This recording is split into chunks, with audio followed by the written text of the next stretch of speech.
This conference will now be recorded. It's John Antonucci, and this is the high-risk recurrent advanced prostate cancer discussion group for AnCan for April 23rd, 2024. We want to express our gratitude for some of our sponsors for helping to make the group possible.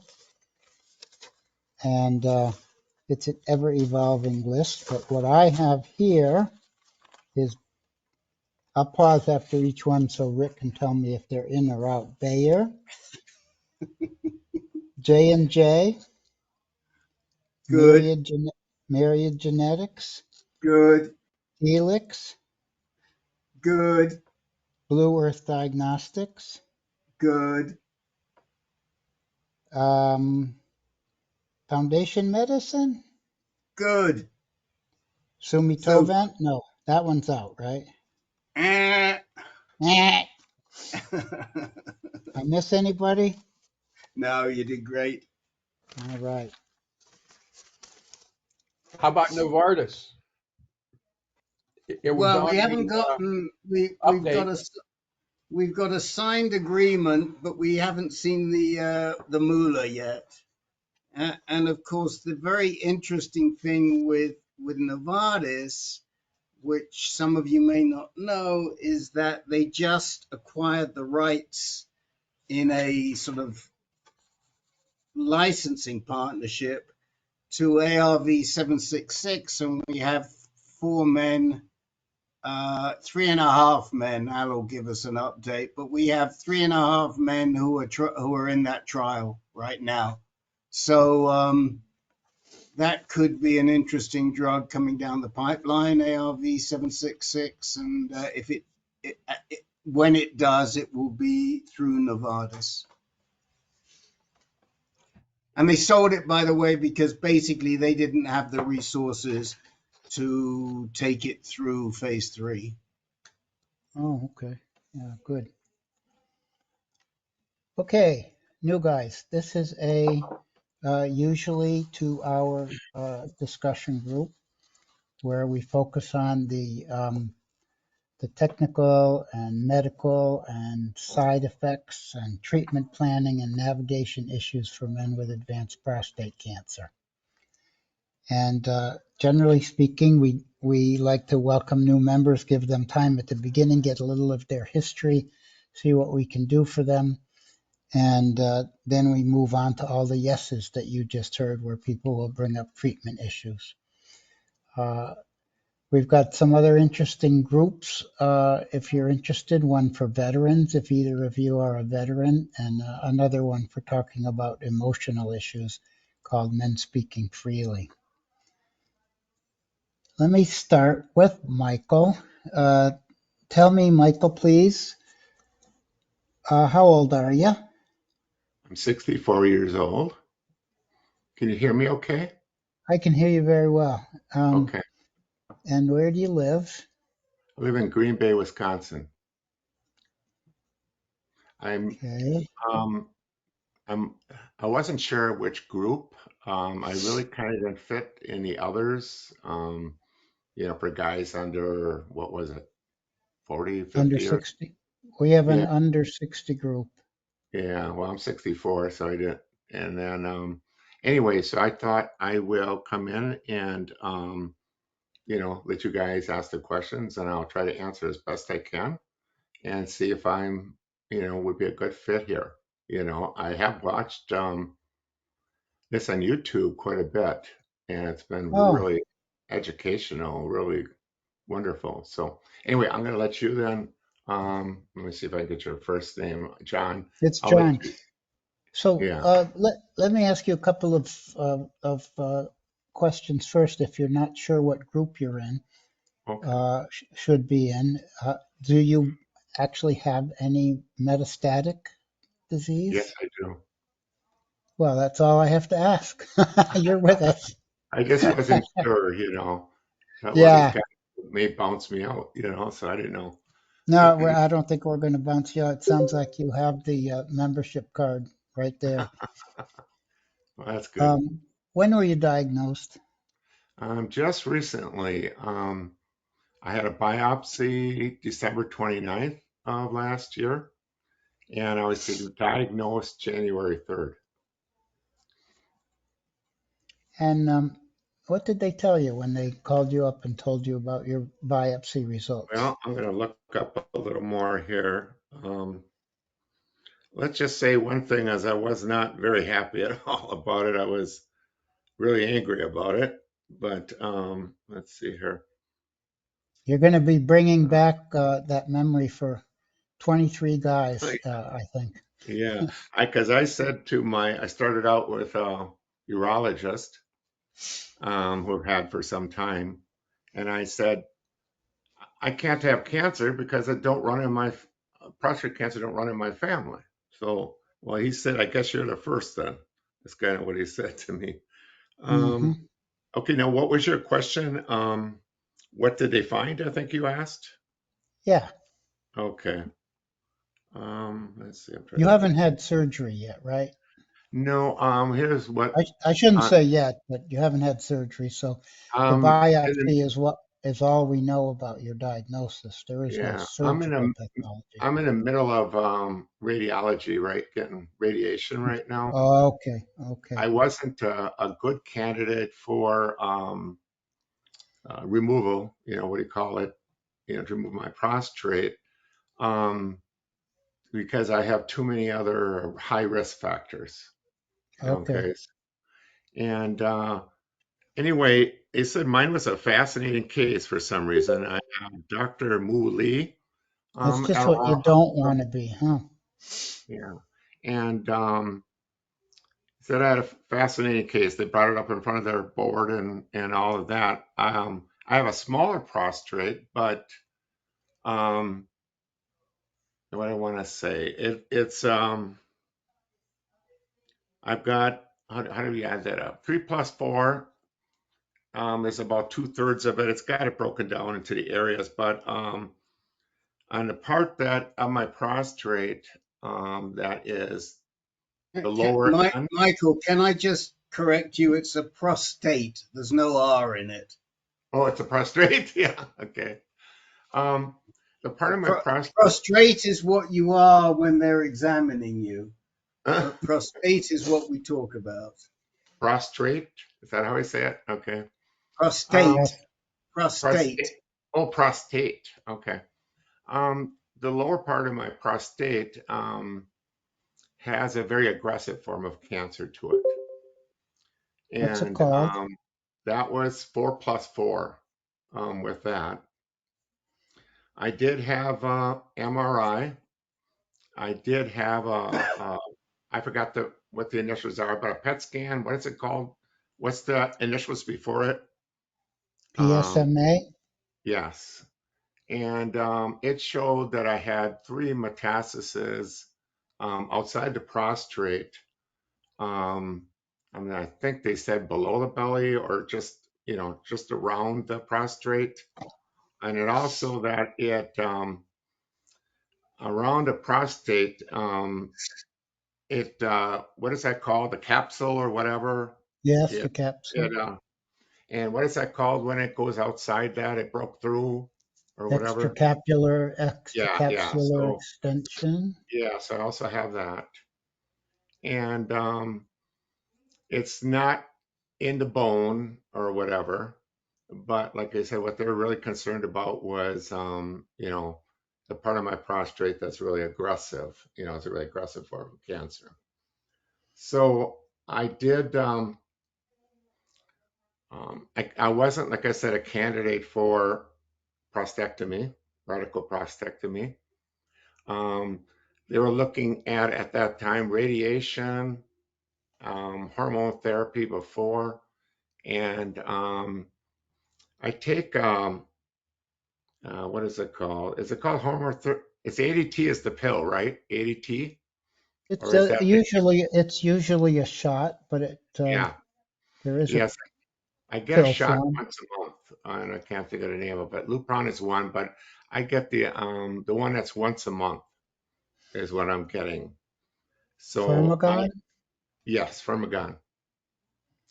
So I went down to UW-Madison to get another opinion of it, and wondering if, I guess I would say that they're capable of handling it or whatever, or if I'm on the right track. That's a good And idea. they said that I was, and that I was worried about taking the time to go and get another opinion and stuff. But he said I should be fine, So they pretty much agreed with Green Bay. So that helped reassure me, a bit.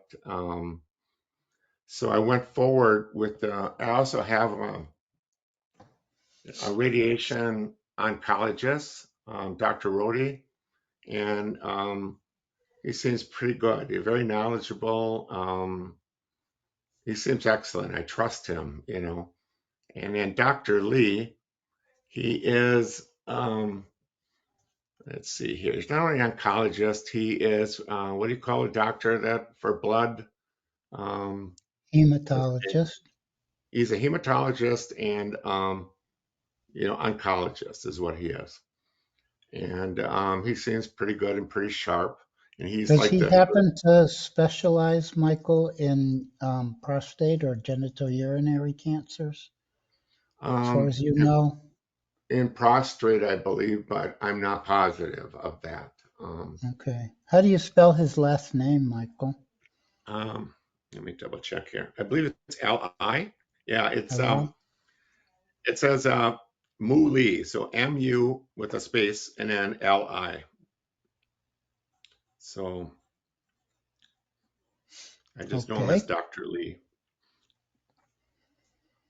Did they do any tests on the genes, either your own Yes, genes? Okay, yes, what'd I you get? did. Let's see where that is here. Took a little longer than it should have because someone messed up with it Oh, and didn't send it in, I guess.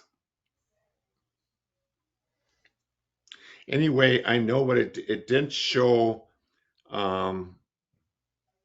What I want to say that I had a predisposition to my cancer going somewhere else, I believe. When I want to find this stuff, I can't seem to find it, but I know I had all that. Um, and I know there's what I've heard on here with you guys. There's a couple different types of those you can get, right? Of right, genetic testing. right. Um, Was yours from a mouth swab or a blood test or a it was a blood test. biopsy? Blood Yeah. test? Yes. Okay. I don't see where I got my results in here. But anyway, yeah, I went into the hospital there where I'm getting treated and had a blood draw. Okay. And lab testing laboratory is called Invite. Invite? Yeah, that's where I got mine. Yeah. So and let's see if there's anything else here. I can See if get you it. could find the name of the mutation that Invite found in your Okay. blood. Let's see here. Let's see if I can pull this up.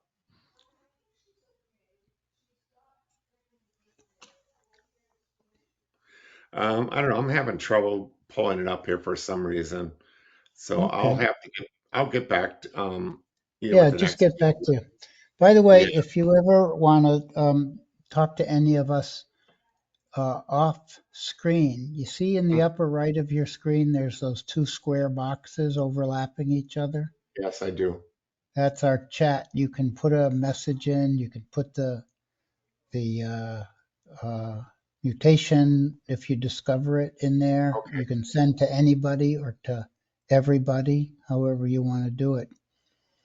I think what I'd like to do is for the next meeting, I'll do an update and I'll have more for you guys, which I do have all this information, but I guess I'm kind of nervous. So it's like I'll print it out or whatever, and I will, so I can give you a little more information That would be about. fine. So if that's okay, Yeah, that's but great. I'll I try. was wondering where those three metastases were actually located? We know that they're not bones, but No. were they in lymph nodes or Yes, they organs, were. or Yes, they were in the lymph nodes. they were all lymph nodes? Yes, they In were. in the pelvis, I suppose. Yes, in the pelvis. Okay. Yeah. Okay. Okay. So now you're going through radiation. You're going in how often? I go in Monday through Friday, Okay. and For a I'm few, going to few have weeks or what? 28 sessions, I believe, if I'm Okay. not mistaken. 28 sessions. And then, like I said, I'm taking, and I can never remember the name of that shot once a month. The shot that's once a month, Your Firmagon shot. Permagon. Um, I did want to ask one quick question, and I think it's Rick has brought this one up, and it's about taking Yeah. Zytiga, and Yeah. taking Zytiga with food. And I wanted to ask Dr. Lee about that, and I did ask him once, and he wasn't a fan of it. He wanted me to take the 1,000 milligrams of it um, without food. That's Yeah. the 2 hour thing. And again, it's a money reason. It's an expensive drug. Right. And Right. now, if I understand right, tell me guys if I'm wrong, that with the efficacy of this medication, if you took one, I think you guys said 250 milligrams, if I'm correct, Yeah. and with Correct. food, would have the same efficacy as taking it without food and taking 1,000 milligrams. Yeah. Yes. We think so. Okay. So Yeah. I And want the to, the research supports it. I mean, I don't think Dr. Lee is a genitourinary medical oncologist, and that's one of the reasons why we really urge you, because they just are not up on this stuff. But if okay, he researches it, he'll find that it's non-inferior to taking 4. Now, if he, well, it doesn't matter because it's generic, but I was going to say, if he happens to have stock in Janssen and Janssen, he may prefer you to take 4, but otherwise, there's no good reason. Also, you should be getting the generic, because there's no reason to pay for the Zytiga, but you can manage with one.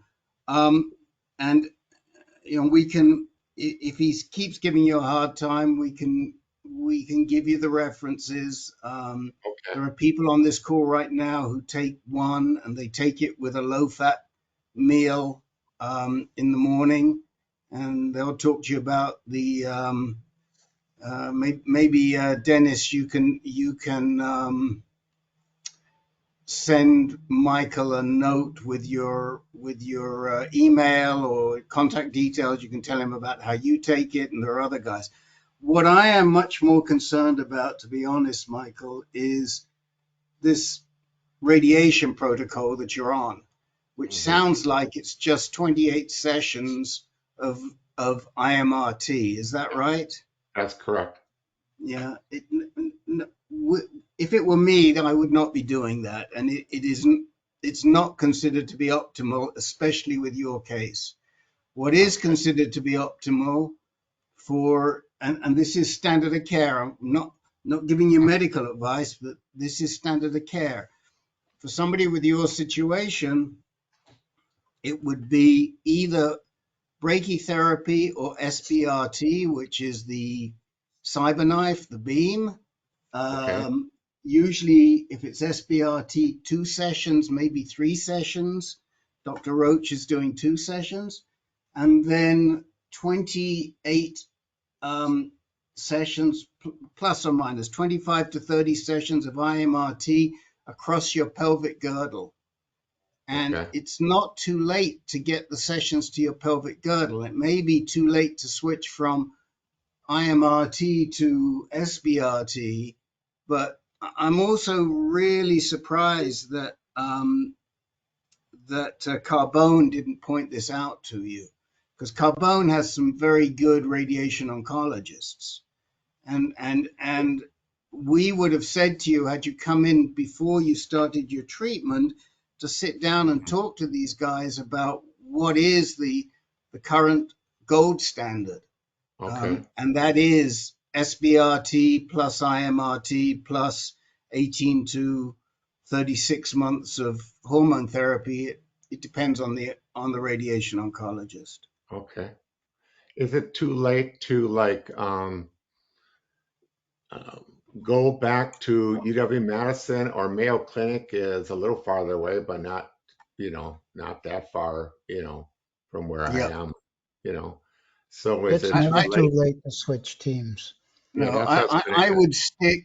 would stick with Carbone, to be honest. If it were me, I would stick with They're Carbone. close. They're a little bit closer. Yeah, I think that. Then um who would be good down there? Um, Oh man. I'll tell you in a second. I can't remember the name of the guy. There is a guy that some of our guys have worked with. What's his name? Hold on a minute, and and I'll I get was it wondering for if you. somebody could message me it or something. I'll be honest, I'm not real up on this computer stuff. My wife set it up this far. So um Well, we'd like to get you up on it because it is yeah, important. yes. Um, oh man, I've got to. So, Or if I gave my email, could it be sent or something? Put your um, put your email yeah, in the put your chat email window. in the chat. Can you put something in the chat Yes, window? I'll put my email in the chat. I'll do that right now.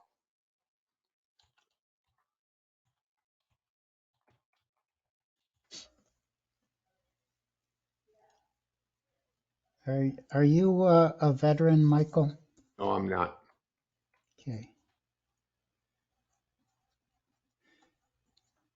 Or, can you, Your situation is very much like mine. I was metastatic from the beginning in the pelvic lymph nodes, and I had the IMRT treatment, which was standard at that time 4 years ago. But things have moved along quite a bit. okay. Yeah, see, if I started watching you guys after, you know, kind of afterwards, and I guess I hope it's not too late to switch down there to the Cardboard Center. And I did tell my wife, I said, I'm not really sure of this now that I've been listening to a lot more, if I'm going about this right, you know. And I said, what I have right now is my wife's insurance, and I do have Medicare as well. So, Okay, so your abiraterone should be paid for whatever yeah. dose you. Well, here, my issue with the insurance happened was my wife, I got biopsy the 29th. She got a bunch of people on her company got forcibly retired the first, and then the third I got diagnosed. So there's a lot of messy stuff going on with this because they let a lot of people go real suddenly. Oh, So I turned 65 in March of next year. I mean, I do have Medicare and that, but there's something about pre-existing conditions or something. Um, but you should. anyway, Did you say you're on Medicare now? yes, I am because I'm on disability. Okay. So through disability, Yeah. I don't think switching you from disability to regular Medicare will cause any pre-existing okay, condition problems. okay, yeah, Len, by the way, has just posted some genitourinary medical oncologist at Carbone in the chat window. okay, I see that. Yes, I do. Thank you. And do I need to get a referral down there from who I'm seeing or something like that, or no? What's your private insurance? It's Blue Cross Blue Shield And Anthem. they are secondary after Medicare No, or they're primary, the and primary? Medicare is secondary. And it depends on Blue Cross Blue Shield whether you need a referral. But if you've got a PPO, you probably don't have to get. I don't. Uh, Yeah, I don't think I have a PPO. if you Um, have So, an um, HMO, you will need a referral. yeah, it's not an HMO. so Um, let me cut in here because I know we've got to move on. Len, are these ROs, or are these radiation oncologists, or are these uh,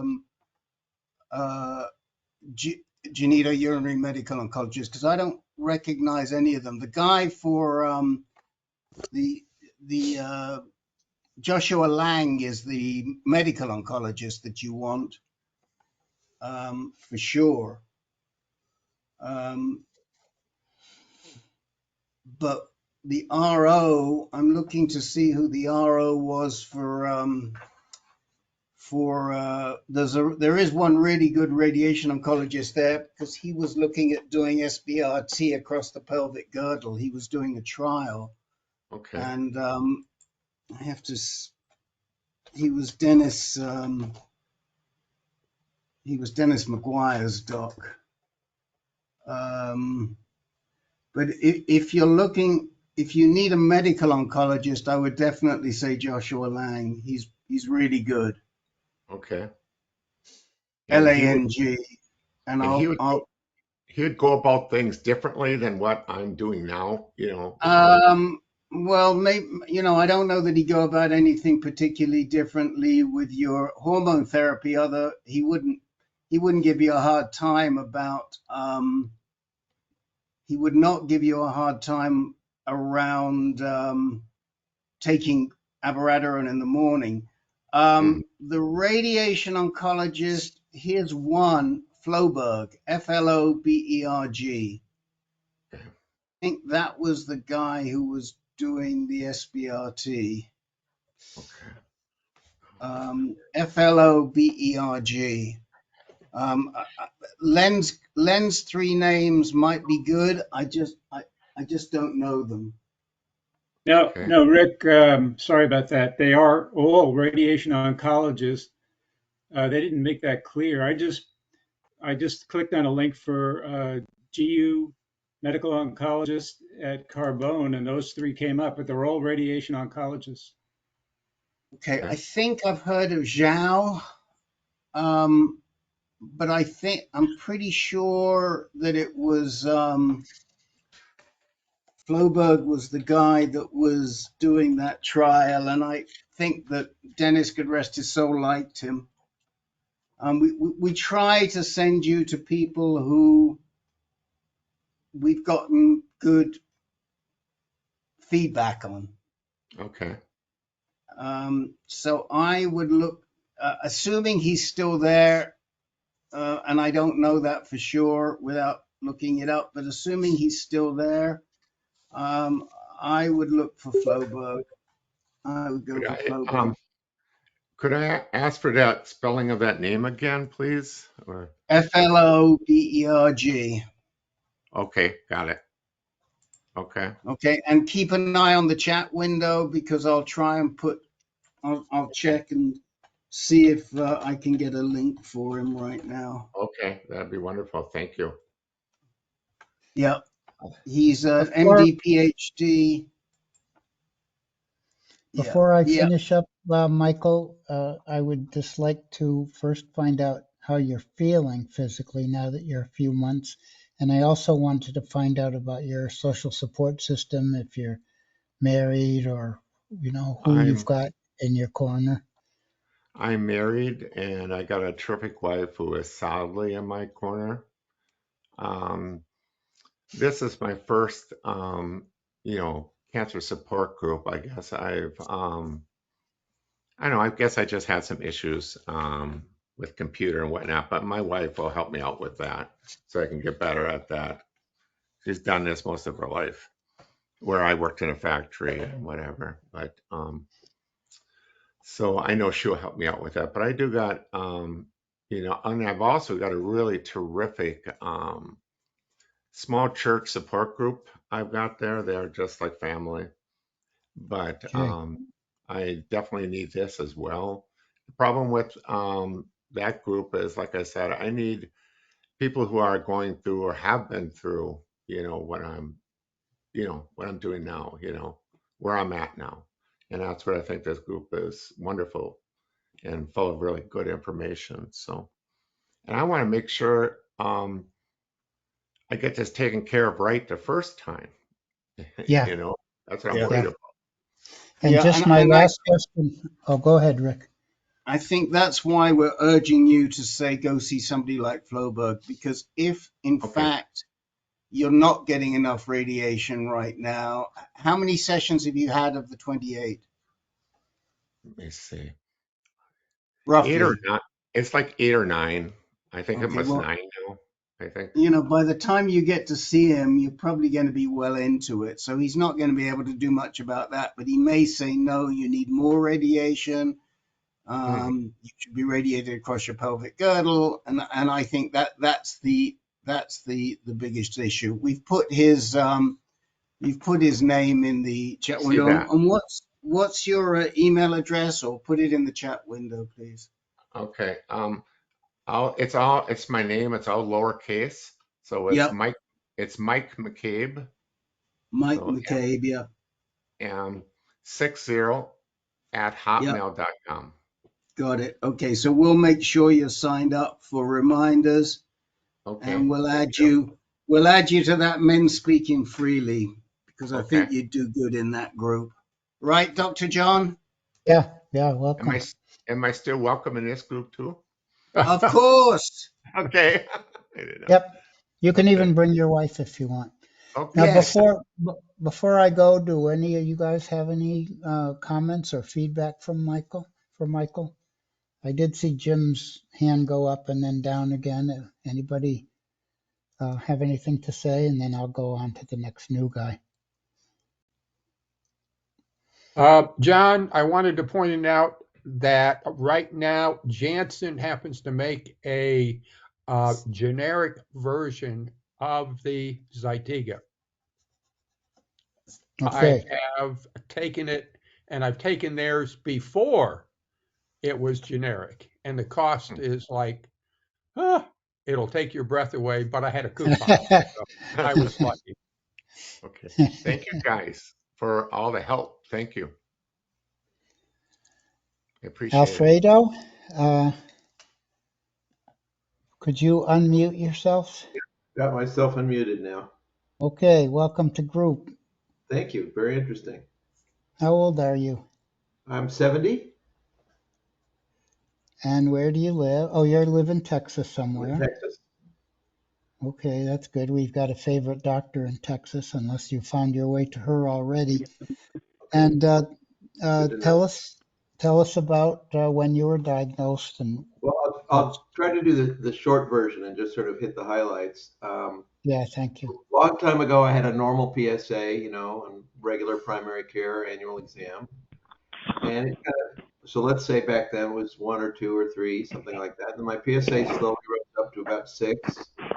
And then when it hit 9, I saw a urologist who explained to me that in those days, in maybe the early teens, 2014, 13, maybe around there, he explained to me there was this procedure that involved taking random core samples and then doing it every year till there was a positive finding. And that struck me as kind of barbaric. I mean, many people would say, no, no, that's fine. But anyway, I'm just disclosing my reaction. Not very eager to have that done.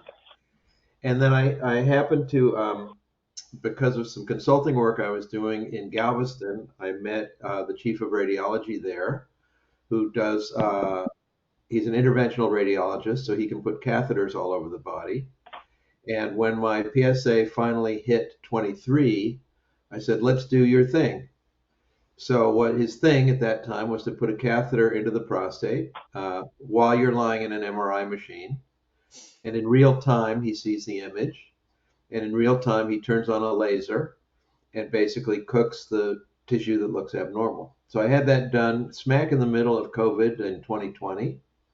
And then at 6 months after that follow up, let's say Christmas of 2020, my PSA had dropped from 23 to 3, and the abnormal area on the prostate had disappeared. So we thought, okay, this is pretty good. Fast forward to now, here we are, beginning of 2024. My PSA has slowly worked its way back up to 10.5, and it stayed there the last couple times. And so last Tuesday, sorry, 3 weeks ago, I had a PET scan, Good news is the PET scan didn't light up really any significant things outside the prostate. It did light up one area in the prostate. So we said, oh, time for a biopsy. So I had the biopsy a week ago, and that type of biopsy with the core samples, transrectal ultrasound guided biopsy. And I'm waiting for the results. Could come tomorrow, could come in the next few days. But they said a week to 10 days to get the pathology results. And that's where I am. Right. Okay. So ideally, Alfredo, were you in the group last night? No. No. So that's the group you should really be in, because this group is really only for men who we know are high risk, Uh-huh. or they have recurrent disease, or they have metastatic disease. I In see. your case, what we know is you have prostate cancer Yeah. with a PSA. What's your current PSA? The latest one was 10.6. So you're not over 20, so that doesn't make you high risk. Okay. And Peter Kafka, who is on the call on the phone somewhere. Say hello, Peter Kafka. Hi, I'm on. Peter runs that group. We met yesterday, and he will guide you through the right type of treatment. Oh, But good. this group is a little more advanced. Okay, good. Well, I guess it depends on if I get a phone call in the morning that says my Gleason is now 5+5. Am I back in this Yes. group? Then I would be back in this group. Yeah, but yes, you would. No Okay. question. I mean, if your Gleason is 4+4 or greater, you would. But given what they saw on the PSMA and not a lot of cancer, it's still quite possible. You could have a small core of 4+4 or higher. But Right. let's keep our fingers crossed. And if you come back into this group, then we'll be talking to you much like we just talked to Mike I understand. about the right sort of treatment. I understand. That's great. I'll just mention, just because it's a little interesting side note, is when I had the PET scan, which was the PSMA PET scan, and it lit up this area inside the prostate, call it the size of a grape or size of an almond. Of course, the urologist said, well, that's probably tumor. Good thing we're getting the biopsy. And the radiologist said, I've seen this a number of times. I'm going to make you a bet that when you get the biopsy done, that will turn out to be a cyst. And that is, in fact, sometimes there are cysts in the prostate, which I did not know about. And that one Right. probably formed when I had the laser. But anyway, I Yeah. will. What is the name, Rick, of the group that was last night? The low intermediate group. Have you signed up for our reminders yet, Alfredo? Well, I got a reminder for this one tonight, so I signed up for the wrong reminder, I guess. Okay. Well, I'll just switch that. I'll find you Oh, and great. I'll switch it and just give me 2 minutes. You're welcome to stay the whole group, by the way. Okay, I may If stay a few more minutes just to shut up and learn, and I'll send you in the chat. I'll send you my email address. How's that? Okay, and I'll switch you to the low intermediate, and the next meeting for that is going to be on where are we? My goodness, the beginning of May. Peter, when's the next meeting? The 13th. How about that? The 13th Okay, of May will be the I'll next make a meeting. note of that, but I will look for your email, and if you guys don't mind, I'd like to listen to a couple more stories tonight. Absolutely, you're very All right. welcome. I'm going back on mute. Thank you very much. Alfredo, this business about a cyst in the prostate that shows up on a PSMA PET scan has caught my interest. If you, after you get your biopsy results, and if you talk to that radiologist again, if you find anything more about cysts in the prostate that light up on PSMA PET scans, I'd love to have you send me an email about it. I'll put my email in the chat, okay? And Alfredo, please put your email in the chat because I don't find you when I put in Alfredo in our database. But I should be able to find you through the through your email address.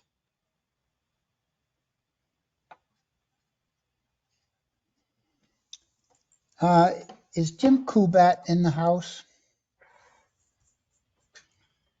He was Okay, definitely in the house last night, Dr. John, but I don't see him today. I was okay, hoping very he'd good. be here again today.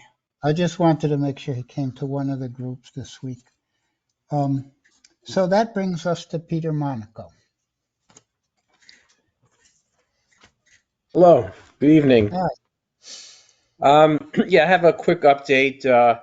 I have been with Dr. Patel at Mount Sinai for the past 3 years, and I've been on abiraterone and I think it's Eligard, the ADT that they use there, and the results have been very good, and I've continued to be undetectable all of this time.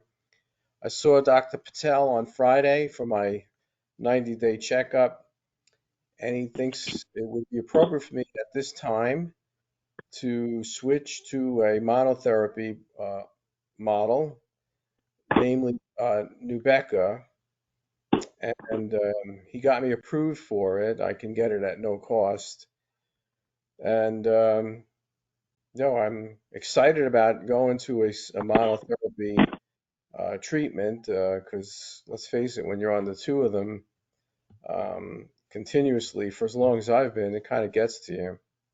So I'm happy to be moving on to something that would be maybe a little bit less toxic, but just wanted to get your opinion about that. Well, you sure came to the right place about that question. Can Yeah. somebody take this on, please? Let me ask Len. Yeah, I guarantee you'll start feeling a lot better, Peter. Once you're on Nubeqa, you won't have the same kind of fatigue and brain fog that you have from Erlita and Zytiga. I think you said not Erlita. Is it Eligard that they're Eligard, using? yeah, that's the ADT drug. So Yes. you get rid of that. You get rid of the abiraterone, and on darolutamide or Nubeqa, I think you'll feel a lot better. Is it safe? I don't know what other word to Oh, use. absolutely. I mean, Yeah. I'm sort of like I'm leaving my little cocoon. You know how it is. I've been grateful that these two medications in tandem have been effective in controlling my cancer. But at the same time, after being on it for so long, I am absolutely wiped out and I need a change. Yeah. So I've been talking about this with Dr. Patel my last couple of visits. So finally, when I saw him Friday, um, he said, "Now's the time." He says, "We're going to do it now." We knew that my results were good. They get them incredibly fast now, and he said, "We're gonna make the change now. I want to put you on Nubeqa, and only that, and you'll feel a lot better." So Len, if I can interrupt a minute, thanks to some suggestions here, I was on abiraterone and Eligard, and in January, I was switched to Nubeqa and Orgovyx, and I can tell you, you will see a difference. yeah, that's great to Much, know. much better. Yeah, Dr. Patel mentioned that Orgovyx might be in the cards for me eventually. Is that like an oral ADT or something? I don't really know a lot about Yep, it. yep. So, but the side effects are not as strong as when you get the injection. I think they're the same. Okay. Wouldn't you say so, John? Yeah. Not So I for guess me, it's wait no and hot see. flashes. Yeah, yeah. So I guess it's wait and see if I stay, PSA stays under control on the monotherapy, I can just do that. But if he sees any movement, I think it's Orgovyx the next step for me as well. Does that make sense? Yep. I understand how you feel because I know when I was taken off ADT after my 2 years, I was kind of scared to leave the Yeah, cocoon also. Would I yeah, be protected? Yeah. yeah. It's sort of like suddenly you feel like you're out there, and like, well, everything was under control, even though I didn't feel all that great. My cancer, the numbers have been consistently good, so I was like, ah. But I think Dr. Patel is right. I think, he could tell when things I tell him. He said, you're ready for a change, and fortunately, your numbers support it, so we can do it. John, if I can just mention a interview I just recently listened to of Dan George interviewing Alicia Morgans on Euro Today. She had done a study, like a meta-analysis, something like 13, 14 phase 3 clinical trials, and a lot of data. But the bottom line was, she said, the androgen receptor blockers, which is what Nubeca is, and darolutamide, it's an androgen receptor blocker. They seem to do better for the population of these guys uh, as opposed to ABI, which is a testosterone synthesis inhibitor, even inhibiting testosterone synthesis from the adrenals. And she was speculating that may have something to do with why it's not as good as the androgen receptor blockers. But, she said, we really don't know why. But those were the observations from that meta-analysis.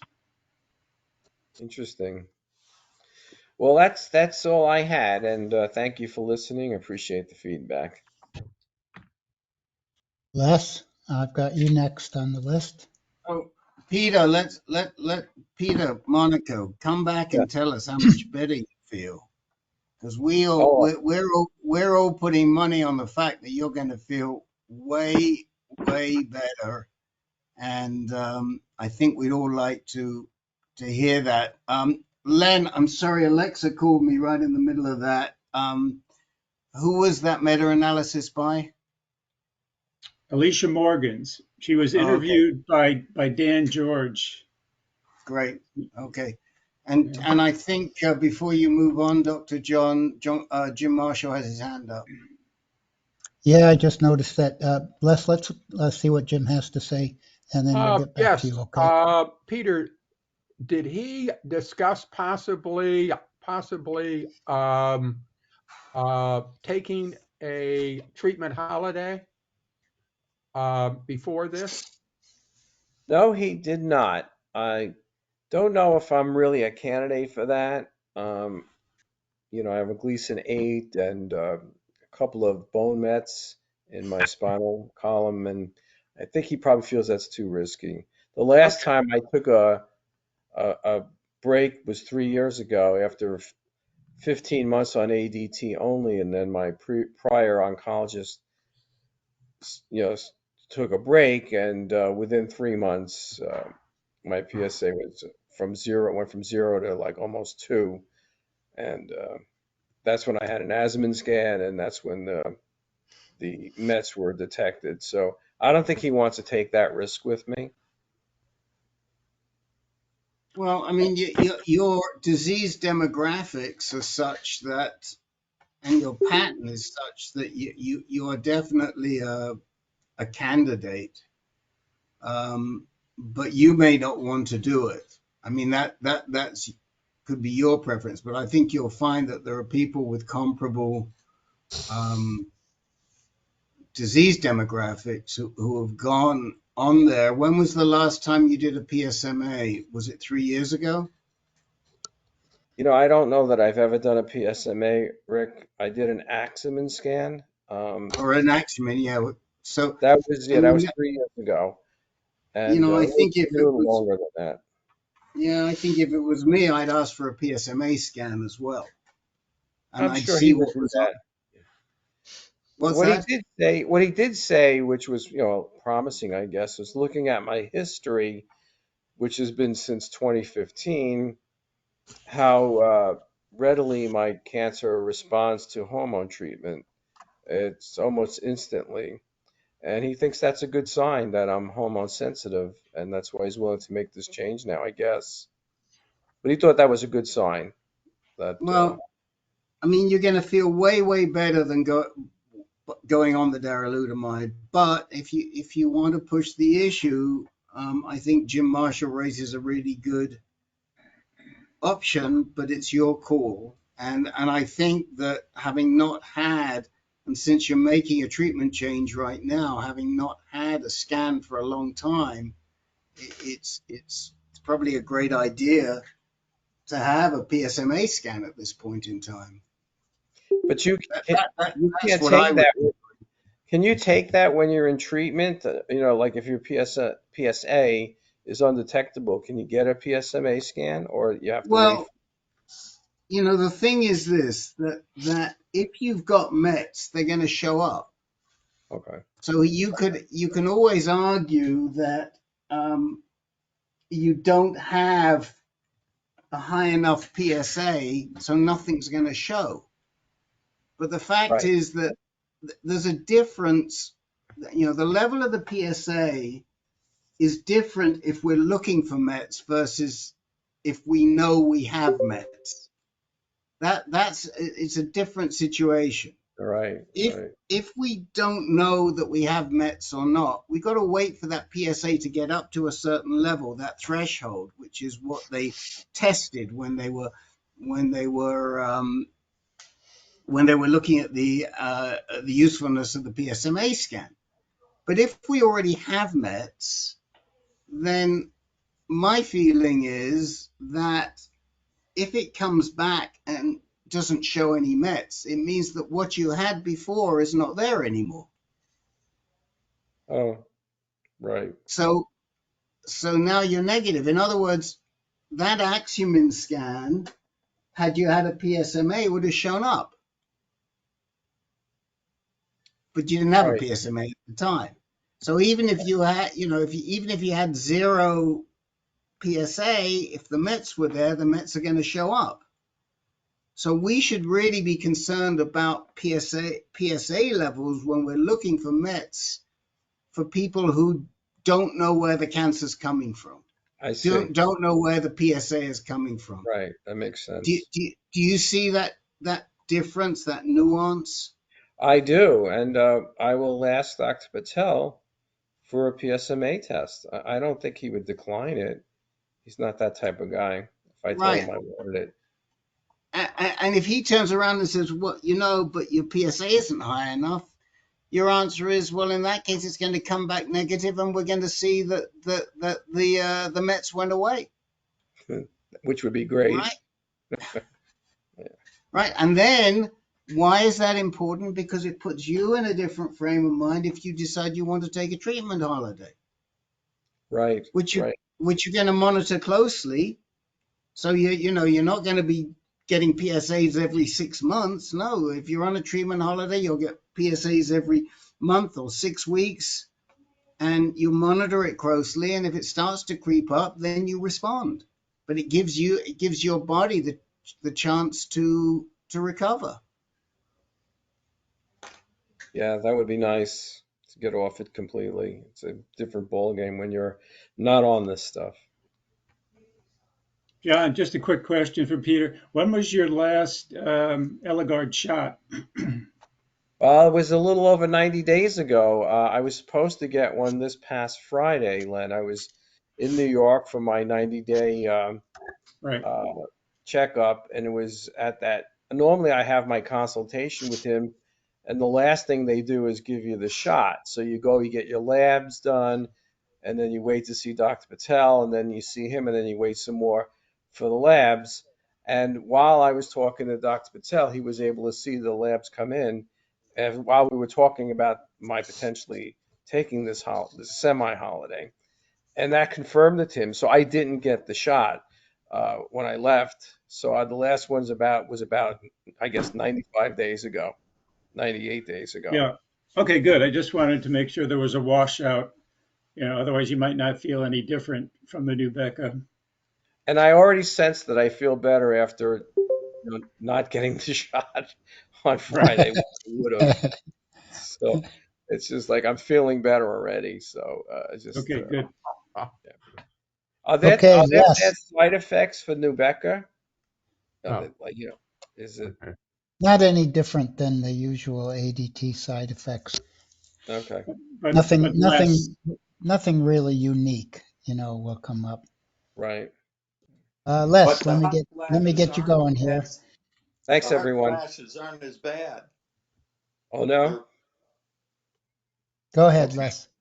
Okay, I first of all wanted to give a big thanks to Lynn for sitting in on a web conference with Dr. Oliver Sarter for prodding from Rick.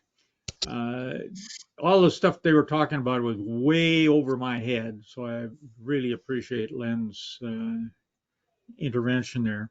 But it did prompt getting in touch with Dr. Russell Pachensky from St. Louis, which we went down to see him on Wednesday, and they're in the process of getting some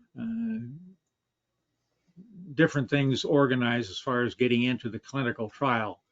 We don't know yet if I qualify, but we're going to have to go down there. They've got about 6 or 7 tests lined up. I just heard about this just minutes before this session on AnCan, so I haven't had a chance to check into it, but I really appreciate Len's input on that because I would not have understood hardly any of what they were talking about.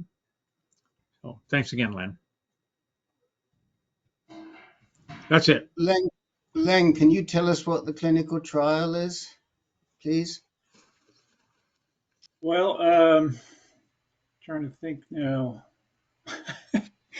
Old sieve brain here. I'd have to look up in my notes.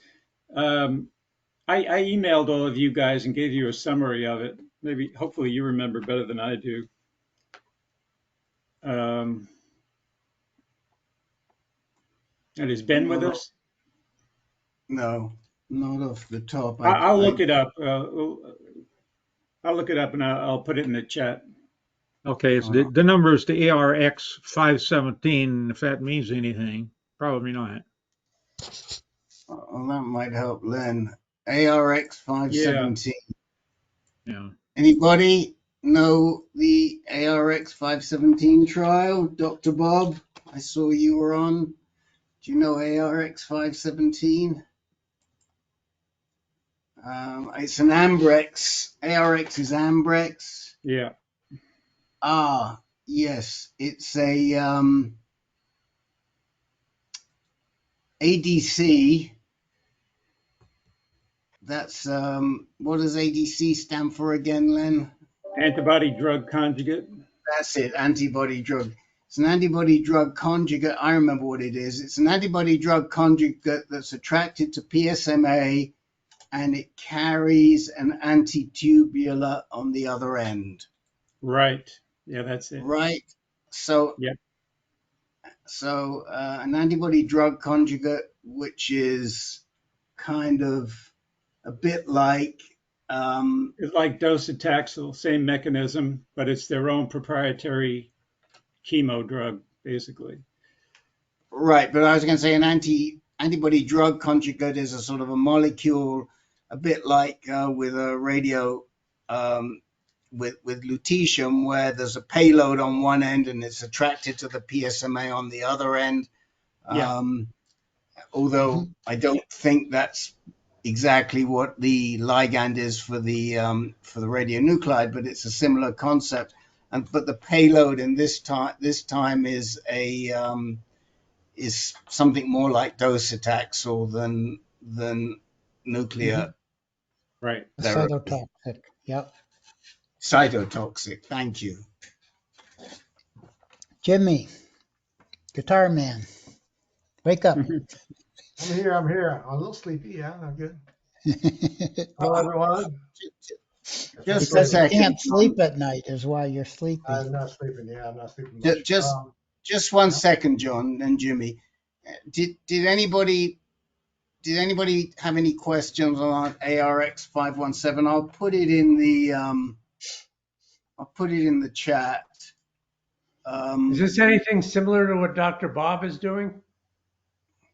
No, No. it's not.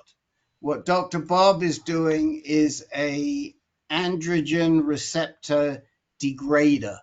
It's like a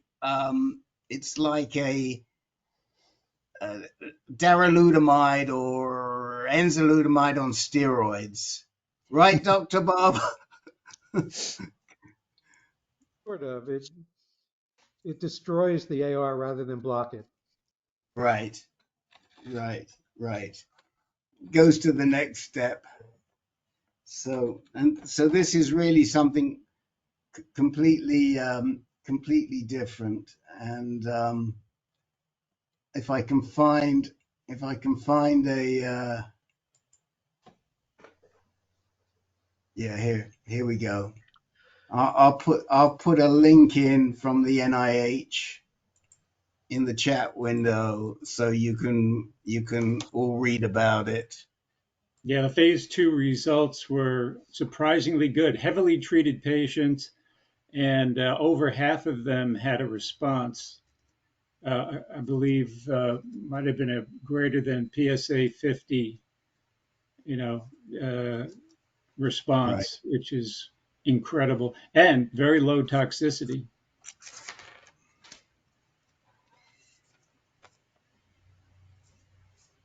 Jimmy? Okay. Hi. Yeah. So I met with another sleep expert neurologist. It was very different than the first one. The first one I didn't like at all. I can't remember when I've had a doctor that I was so unenthused about in an initial meeting. Her whole attitude seemed to be, especially when she learned my medical history, it was like, ah, God, I don't really want to deal with this. And I could really feel it. And she's not very invested. This one was much better. She asked me a lot of questions, took a long time with me. And her main thing was to give me an overnight sleep study, which I'm taking tomorrow night. I go and take it. So I'm actually getting that done finally.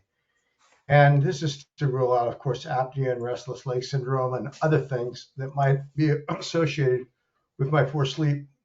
But she also said, some things that I didn't expect, like I'm very sort of intent on not taking any sleep meds of any kind. And she said, that's fine. But it seems from what you're telling me that you're more or less habituated to sleep only 45 minutes to an hour at a time. And in order to stretch these out, you want to try different things. And one of them is, she said, is there anything that you've taken that actually helps? And I say, well, Lunesta helped me somewhat. She said, if that helps you to get more like 2 hours at a time, which is what it did, she said, I would take half the dose that you've been taking of that every other night and see if that's enough to make some inroads on this. Because she said, if you're not getting up with the urge to pee, but you're just waking up anyway, which is exactly what's going on. This is all left over from when I used to have overactive bladder, which has been tamed quite a bit by the drugs I've been taking for that, the trospium. She said, you got to experiment some. She said, don't take the phone to bed. Don't measure how much sleep you're getting. Um, if you find yourself thinking too much, listen to, some typical advice. Listen to something through your earbuds in bed that's very boring. So I thought I can listen to old AnCan recordings and that'll put me right out. No, I'm kidding. But there's all kinds of stuff that you can listen to that will be stupefying and just snoozing off again. But I'm just trying different things, and it's mostly going to bed earlier. It's little things, that I just have to be more. I don't want to do these things. I'm not an early night to bed and early morning to rise. I'm getting older. I need to do those kinds of things, and I'm just like a little kid. I don't want to do this. I'm not going to do this. I'm going to play games on my phone in bed. I've cut most of it out. But the more diligent I am, the better. So we'll see what happens there. I did get another 102-degree fever on Saturday night. No. And I thought those were past me. However, it passed in one day, and completely.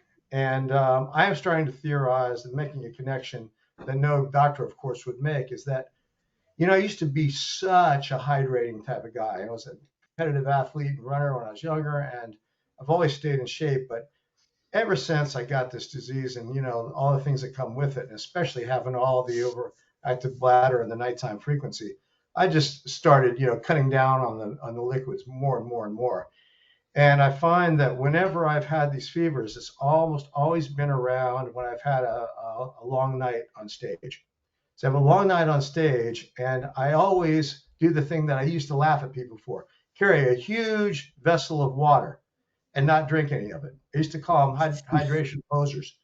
And now I feel like the hydration poser, because I find at the end of the night, I look at that bottle and it's still nearly full because I forget to drink it. I used to never forget to drink water.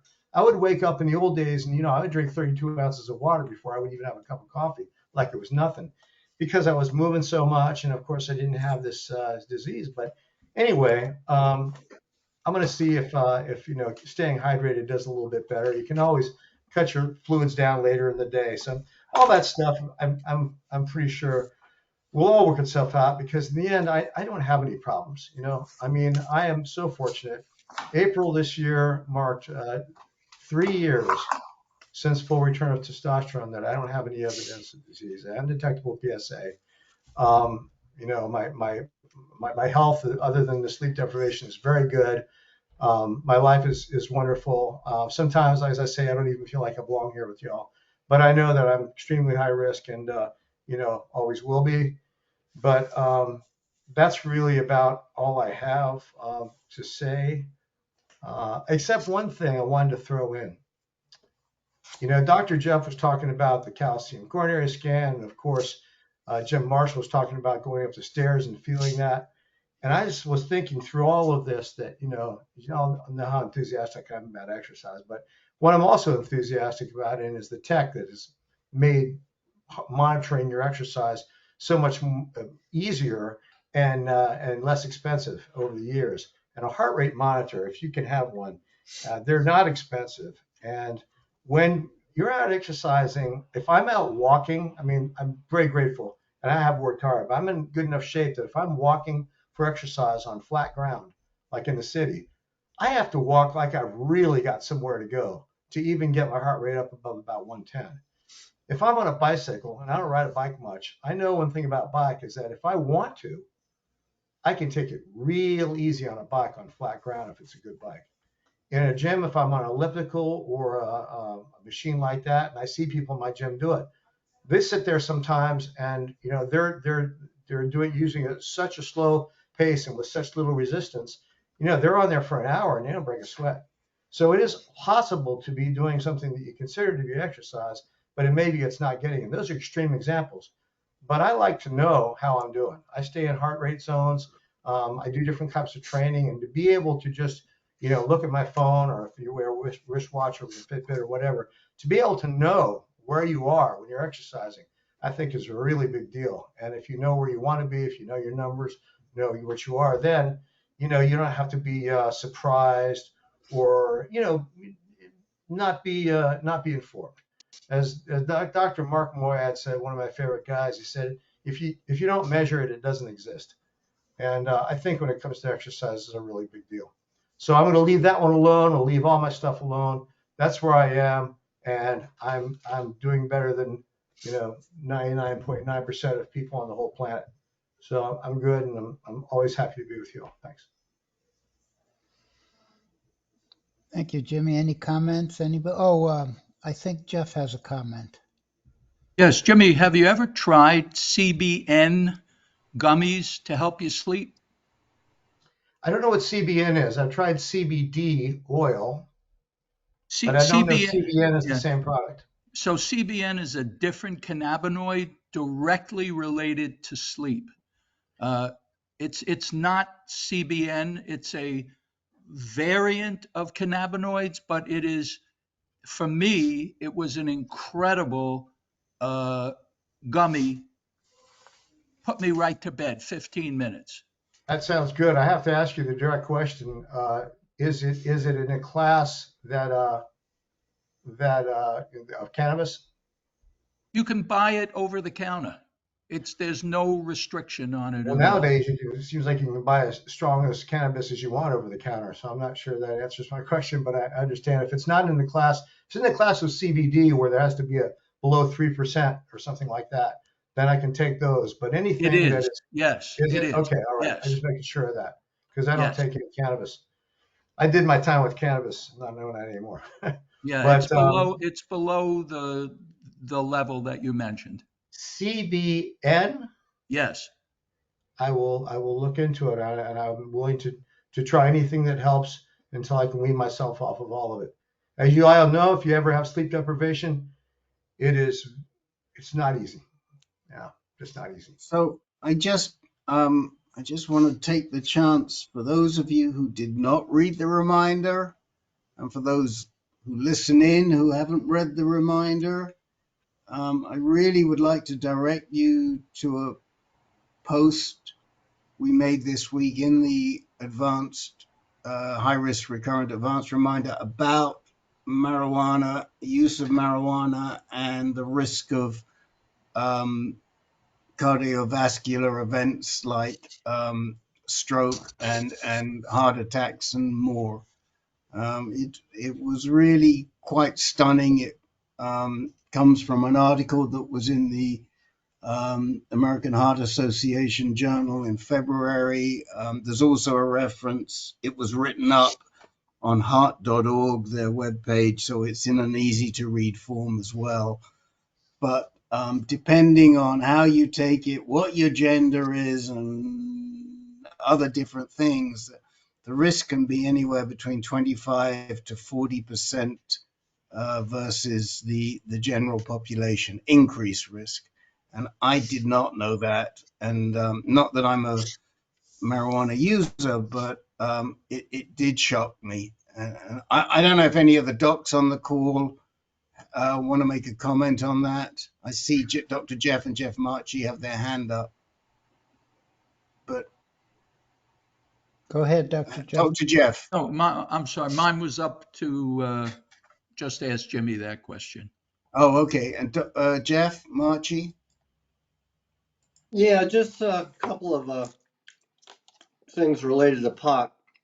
The last time I took it, I took a 25 milligram pill about 3 months ago, and within 15 minutes I was in AFib. Wow. Lasted for 24 hours. Oh my gosh. Finally went in and had it cardioverted. Now last July, I took I've been taking 25 milligrams off and on for a while. Not every day, every few days. But last July, I took 50 milligrams, which I'd been taking for a couple of years, and also then took azithromycin. And within about an hour, I was in the hospital with AFib again. I'm on blood thinner, so that's maybe why I didn't have a stroke. They were unable to cardiovert me the first time when I had the 50 milligrams because the azithromycin screws up your electrical system and prevents it from getting back to normal. And it's just 2 times in a row. And of course, I'm not doing it at all anymore. Not even considering it, but just interesting. The last time, 25 milligrams, and then 15 minutes later, I was in AFib. Wow. Well, I'm going to put in the chat window right now both the easy to read article and the academic article. But you'll also find a little write up in the reminder. So it was shocking to me when I Can I saw say just one more thing about cannabis? So I think we should all know that if we don't already, that the difference between CBD products and THC products, even though they're sold by a lot of the same dispensaries and same outlets, is that the CBD products have to be less than 0.3% THC, whereas the THC products, that's cannabis. So if the CBD products or CBN also, as Dr. Jeff was saying, whatever benefits they may have, I can't really swear to them. But one thing for sure is that I'm sure that Rick, that what you're talking about is THC. I assume that it is. Okay, well, read the article, and then you don't have to assume. And just a shout out to Dr. Jerry Rausch, who I've been working with navigating for years, who saw this and sent me a heads up on. Actually, didn't see this article. He saw the article we did on the guidelines on the NCCN guidelines for the use of marijuana, and he sent this to me, and I really thank him because I think it will benefit a lot of guys. Thank you, Rick. I'll read it for sure. I'm going to give the floor back to Jeff because he had something that he wanted to bring up anyway. Now, is this a raise my hand session or is this your time to tell a story session? Your time to tell a story session. Okay. So I told this story the other night at another group, and if you were in that other group, I apologize for repeating it. But I was diagnosed back in June of 23 with a Gleason 9 on a 16. I had 16 cores done. 5 of them were Gleason 9s. I was put on ADT, abiraterone, prednisone, and feeling good, not great, feeling fair. And my PSA, my last PSA was very good. It was 0.02. However, in about December, I went to the doctor who's been taking care of me for an injection of Firmagon. I waited an hour. I came in the room and they told me, oh, we forgot to order your Firmagon. We don't have it. I said, well, when will you have it? Well, come back in a week. We'll have it. So I came back a week later and got my shot. I forgave that. In March, I had an appointment for a Prolia injection. And 10 days prior, I let the doctor know that I had an appointment in 10 days to get Prolia. He acknowledged me. I went, I waited 45 minutes. And then they told me when I was called, sorry, we don't have your Prolia. Doctor forgot to order it. When will you have it? Well, 2 weeks. Unacceptable. So I didn't pay my copay. I mean, why would I? I didn't get my treatment.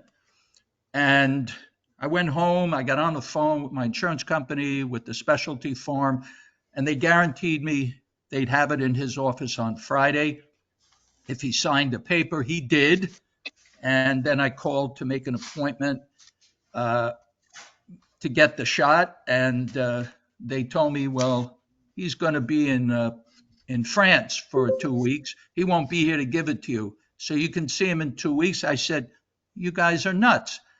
I said, give me a partner and let him give me the shot. Okay. I finally get in there on a Monday. The doc comes in. You're here for the Prolia. Yep. I said to him, could you tell me which side I've been getting it? Because I want to keep that side for Prolia and the other side for the Eligard now. He said, no, we don't. We just say you got the shot. We don't know where you got it. I said, well, then give it to me in my stomach, which he did. And he didn't wash his hands. And he gave me the shot. He didn't put on a pair of gloves. And when I walked out, in my mind, I said, how many warnings do you need that it's time to switch your provider and your provider's program? Because it's super important, I believe, to feel that the people taking care of you genuinely care about you and they're not just discharging a duty they have and then ringing up the cash register. So when I got home, I hunted around and I decided to apply for admission to Harvard, meaning Memorial Sloan Kettering. And I passed the entrance exam and I got to see the doctor last week. medical oncologist, and I thank Rick for that suggestion. She's a prostate medical oncologist. She was lovely, bright. Her office staff was very good, and again, I felt cared for, and I felt that I was in a place where everybody had cancer, not just 10 or 15% in the general office. And I think those people have more empathy, and I think they treat patients with cancer better. And so I am extremely happy that I switched. I had no argument with my treatment at all, none. Her name isn't Kelly. Uh, Keegan is her last name. Keegan, not Kelly, Rick. Uh, but I'm so happy that I switched. Tomorrow I go for a blood test there. I'll see them again in the spring, in the end of June, for an injection. One other quick thing, and I don't know, and I haven't spoken to her. I will tomorrow. I tend to think maybe this isn't such a big deal, but I brought them my biopsy slides. I had my slides sent to me initially from the first place that graded them as five sections were Gleason 9s, and at Sloan Kettering they were reread, and 4 of those 5 sections are Gleason 8s, 4 plus 4, and one of them was a 4 plus 5 Gleason 9. So that was the lab that the first office had recommended. This is the Sloan Kettering pathology lab. So I guess my summary point is that the way doctors and their staff treat us, relate to us, listen to us, care for us is incredibly important. And to be in a practice where you are being taken care of and you don't feel like they really care, or that they're just going through motions, I encourage people, get out and find somebody who does. And that's all I have to say.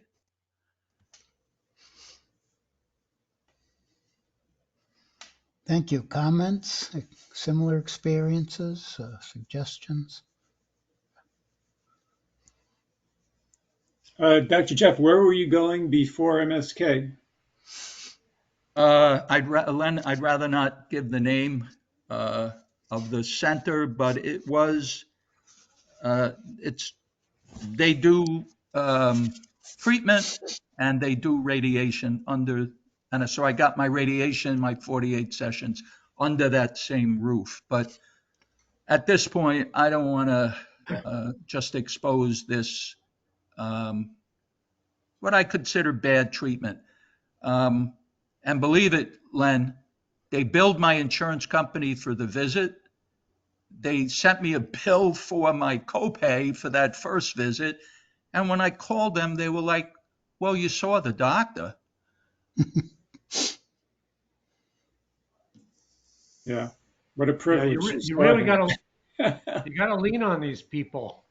I mean, I mean, you're a doctor, Jeff, but some of us are just lay people. But you still got to lean on these people. Without a doubt. I've had gone to labs that didn't draw the right blood, and I questioned them because they only took 1 vial, and I said, wait a minute, I always get at least 3 or 4 vials taken. Are you sure that you got the right order? And they go back and with egg on their face, and oh, I guess we made a mistake here. And or people that with doctors' offices that refuse to send slides out for second opinions, and you got to keep calling them to remind them to send it out. I mean, it's pretty pathetic. Some local outfits. Terribly pathetic, yes.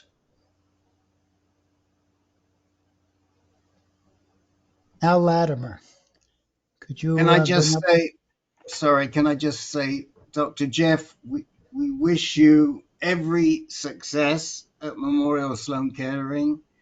It's great that you like this young Irish doctor, and let's hope that she keeps you on the right track. And we've got a bunch of people who see different docs at Memorial Sloan Kettering, so So we will add you to the list. Thank you. Yeah, nicely said. Al? Hi, Dr. John. I was reading your explanation or about ADT and hormone changes, and I never realized that a lot of it has to do with the suppression of the estradiol rather than the testosterone. That your list here of, of causes from the estradiol is longer than the direct causes from the testosterone. I never realized that nuance. So I guess my question is why isn't there more estrogen replacement to ameliorate some of the side effects on that list from the estradiol? That may be, gee, I wish we had Rich Wassersug here. That may be because there's a little more chance of gynecomastia. Oh, Len or Rick, can you? there's a big chance of gynecomastia. I can tell you all about that one. But From what? From what? all these other things here, the joint pain, the osteopenia, the muscle wasting, fatigue, loss of energy, mood change, depression, poor sleep, brain fog, weight gain, gynecomastia, anemia, metabolic syndrome, heart disease. That's a Yeah, long list. yeah. And remember too, though, that it's not either or. A lot of those side effects are caused by both hormone depletion. So you're saying that even if you added estradiol back, that the list would not get, all those things would not be eliminated. No, not every. I don't think everything. Anybody here that has taken estrogens for hot flashes?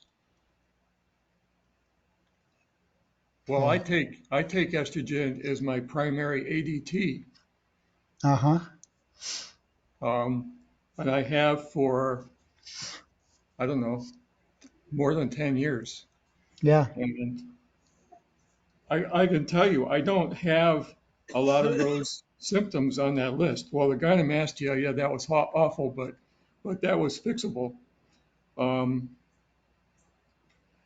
And I guess the other reason I'm bringing it up is when I went to see Dr. E, she was very much against using the estrogen, and I haven't really delved into it with her. But just interesting how the testosterone and the estrogen interact with each other. Yeah. Yeah. Did she say what her main complaint would be about that? Well, it wasn't really the top of the list. I'm going to talk to her again next week, and I'm going to see if I can't delve into that a little bit more. I mean, I started this with Snuffy Myers a long time ago, and Oh, yeah, yeah. he was using it a lot, and I had a lot less problems with it than I did on Lupron and the like. So I don't know, but I don't know. I'm a I'm a lone wolf out there on this one. Alone. What I don't. Is particular there any? hormone are you on? It's an estradiol patch. Estradiol patch. Yeah. Jeff, you got a response? Yeah, so I have been using phytoestrogens and I've mentioned this before, to block or lessen dramatically the hot flashes. And that is eating tofu every day and using ground flax seeds. And I have, unless it's a factor of just time, but I used to get them 7, 8, 10 times a day and at night. If I get one hot flash now, it's a lot.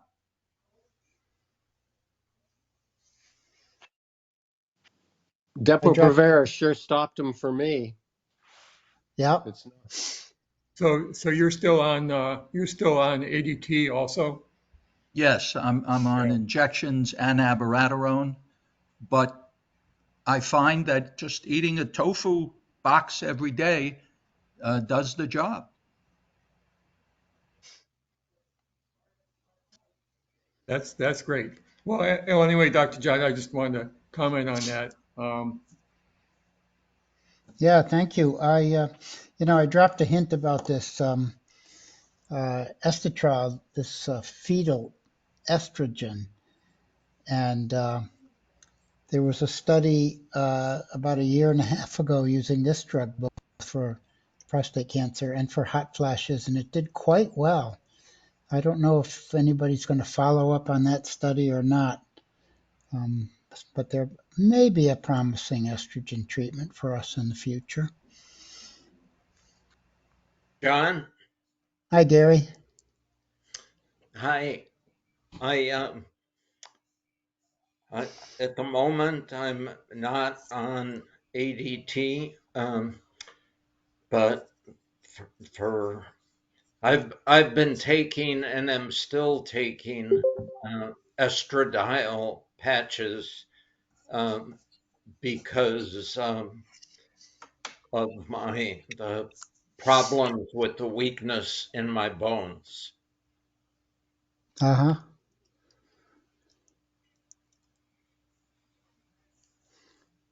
Do you have official osteoporosis or anything like that?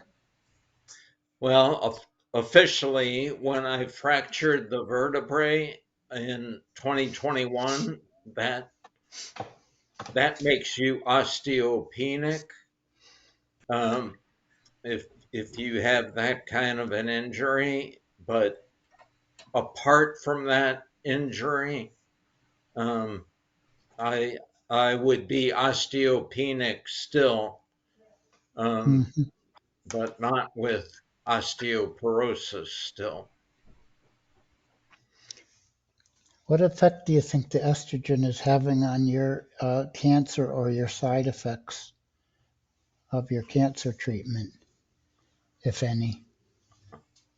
I don't know that it's having an effect on the cancer, but I was even more tired. I mean, when I finally found a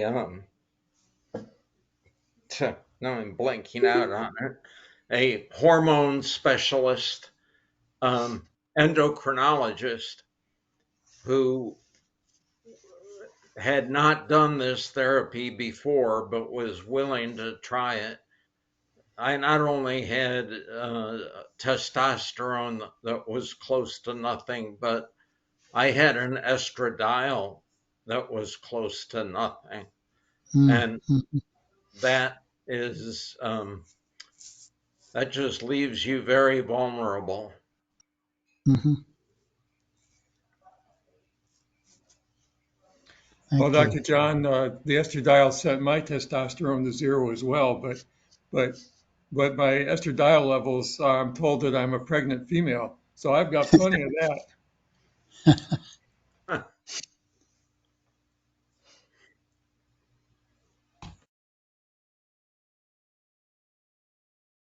Any other?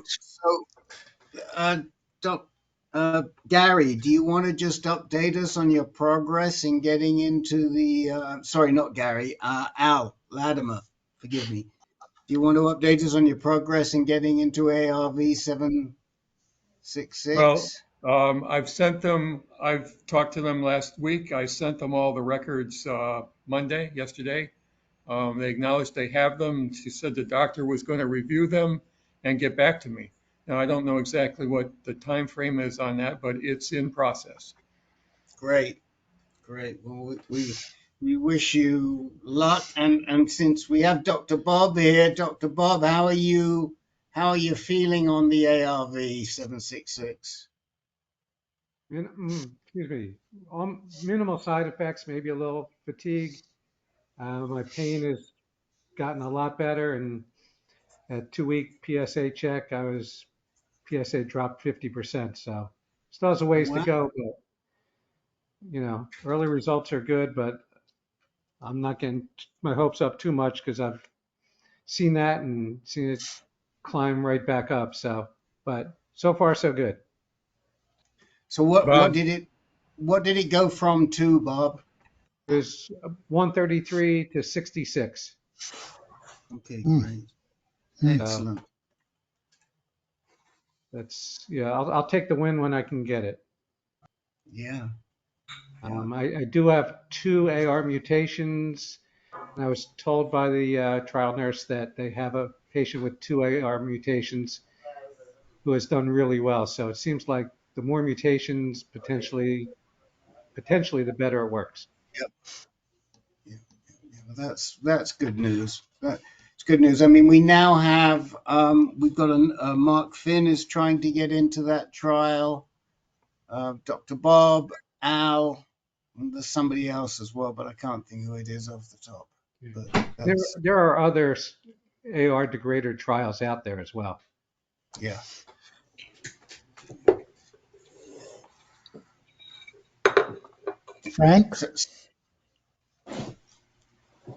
Frank, would you like to unmute and tell us what's on your mind? Yes. Didn't get great news this past week. I went in 2 days before I was to get my second Pluvicto treatment,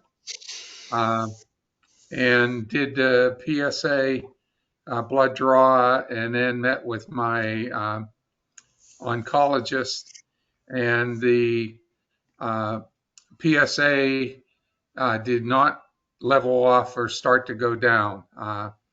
Across 3 PSAs from March the 5th to April the 16th, my PSA continued to climb from 2.2 to 3.68.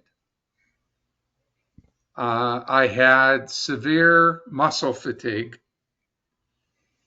and an example, getting out of the shower in the morning, I'd have to sit down for 10 to 15 minutes to recover. I talked to my doctor about it, and he was extremely concerned. He said that he had not seen this with Pluvicto in his experience. But he said, but my first priority is your quality of life. And he said, as a result, I'm not going to go ahead in 2 days with the second Pluvicto treatment. We're going to delay it until I decide what's going on. And then he wanted to do a little bit of research, and he said, you just came off of prednisone. I was on abiraterone and prednisone. And he checked with me to make sure I had stepped it down to wean down off of it, and I had. And he said he thinks that what happened to me with the severe muscle fatigue was tied to prednisone. So he said, with the delay for at least a week, I want you to start back on the 10 milligrams of prednisone, 2 5-milligram tablets. And he said, I want you to take the first 2 tonight. I've now been on it for 5 days, and almost all of the muscle fatigue is gone. And he also wanted to check my magnesium level. And he said, we need to take a close look at that. The magnesium level was at 1.3, which was extremely low. But we hadn't followed that up yet.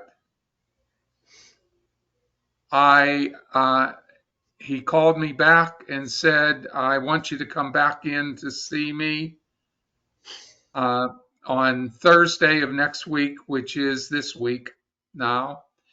And we want to have a discussion on whether we're going to continue on Pluvicto or possibility of switching to a PARP inhibitor. So I will have on Thursday another blood draw to check numbers, and then we will enter into the discussion about the treatment and whether to remain on Pluvicto or to switch to possibly a PARP inhibitor. So I have that coming up in 2 days. And just for clarification, the PARP inhibitor is because Frank carries a somatic BRCA mutation. Yes. And Would this be the first time you were ever on a PARP inhibitor? I haven't been on yet. Haven't been on. Okay. Yeah. Never in the past. Okay. Yeah.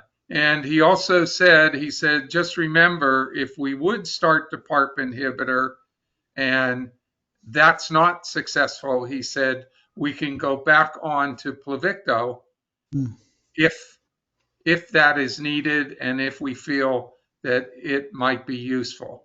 He said, so let's talk about it next week after I see what happens with the prednisone, and then we'll see what direction we're going to go in. So for all of those who are talking about if your doctor has your concerns as a highest priority, he certainly proved that with how my doctor reacted last week.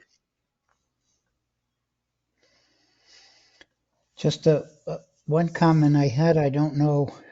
I'd like to know what Jeff and Len think about this, but on the surface of it, it looked like this proves that the Pluvicto didn't cause your extreme muscle weakness and fatigue, because another hypothesis was made and shown to be true. You went back on prednisone and you got all better, so maybe it was due to that. The only thing is that I have seen prednisone temporarily fix almost everything. So it does. I mean, everything gets better when you go on prednisone. People come to me and say, I don't know, you put me on it for this, but this other thing got better. So I don't think it really proves that it wasn't the Pluvicto that caused the striking muscle weakness and fatigue. Maybe it did, but still got fixed by the prednisone. I don't know. Jeff and Len, do you think this proves that it wasn't the Pluvicto side effect? Well, did they do a potassium level on you when they did magnesium?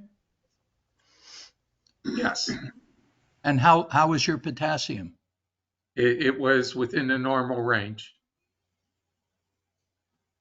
And Frank, what about your red blood cell counts?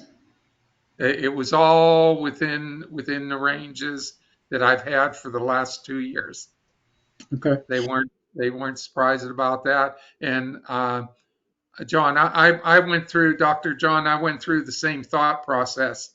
Well, if the prednisone fixed it, that means that the Pluvicto wasn't the cause. But my other thought is, which I want to discuss with him, is did the combination of coming off of prednisone and on Pluvicto, was that the cause? And are they tied together for what happened?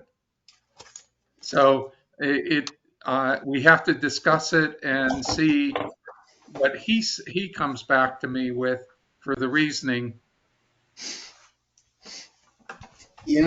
I hate to sound like a broken record, Frank, but one of the symptoms that we missed with Herb, God rest his soul, was this tremendous weakness and inability to get himself out of the chair,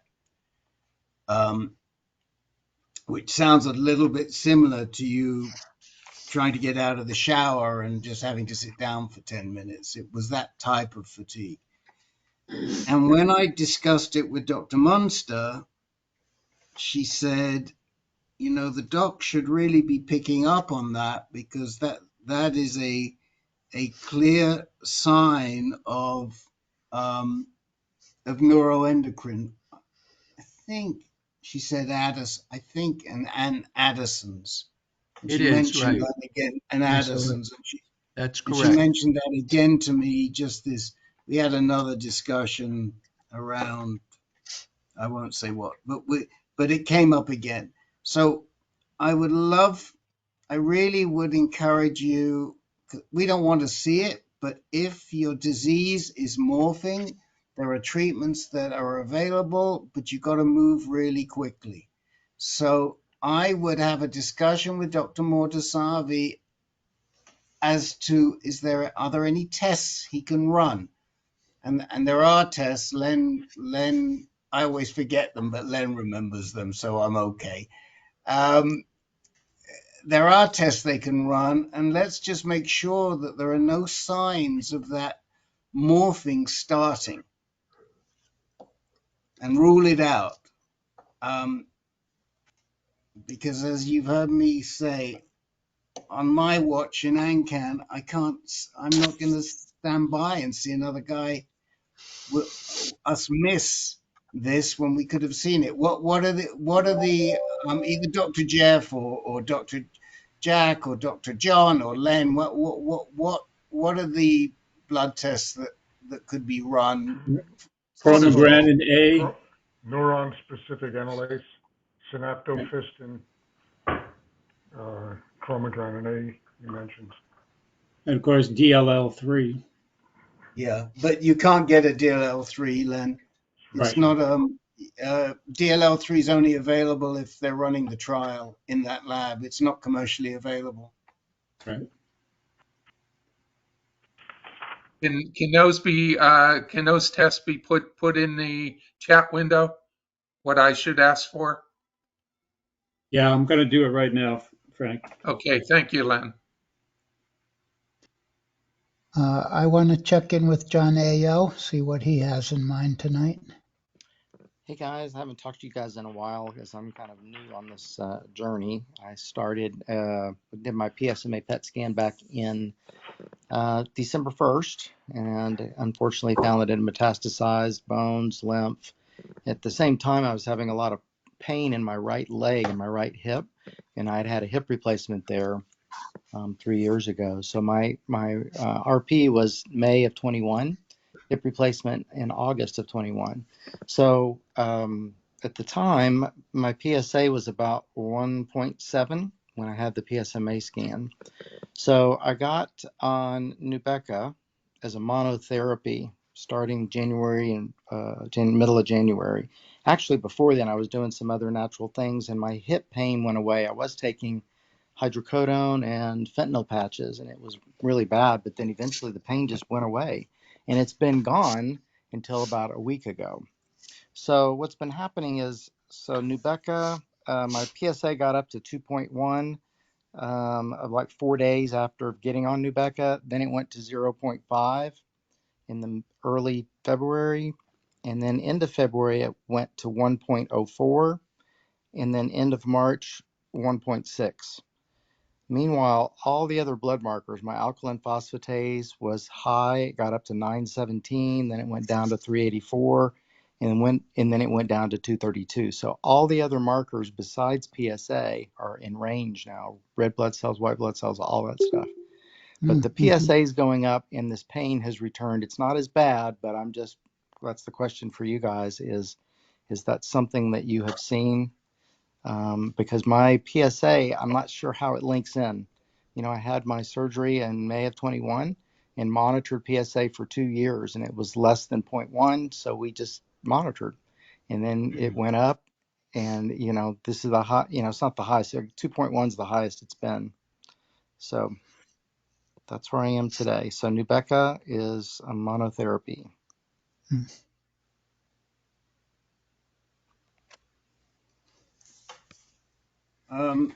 But if no one else is going to jump in, my question to you is, when was the last time you had a PSMA scan?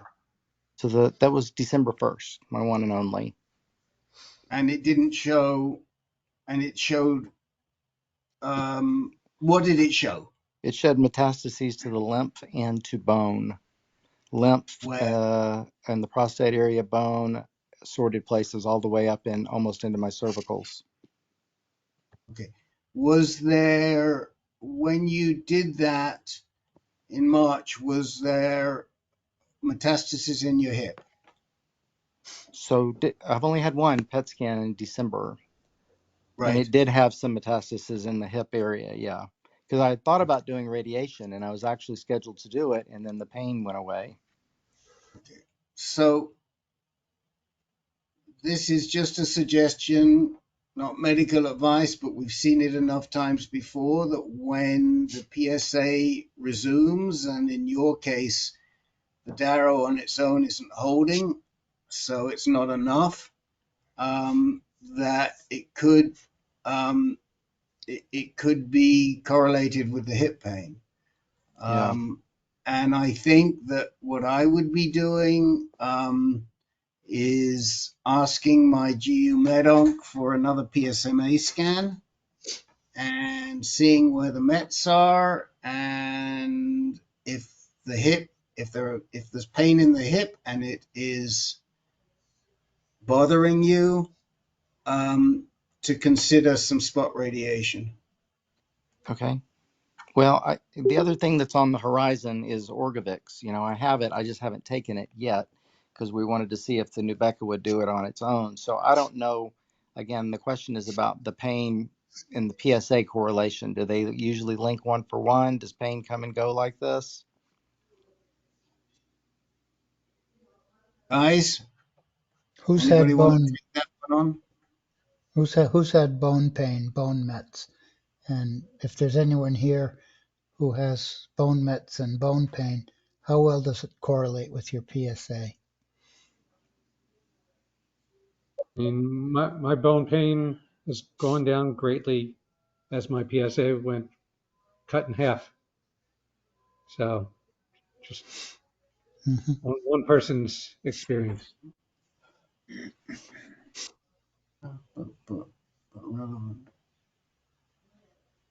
Keith Hilton, go ahead. Yes, this is Keith. I had severe pain in my right hip, and it was treated with radiation. It was a very small, like 2 centimeter area. They were able to hit it with radiation. Actually, I have had that twice. The one time they went in and they had cryogenics, and it relieved the pain almost immediately, and I'm feeling great.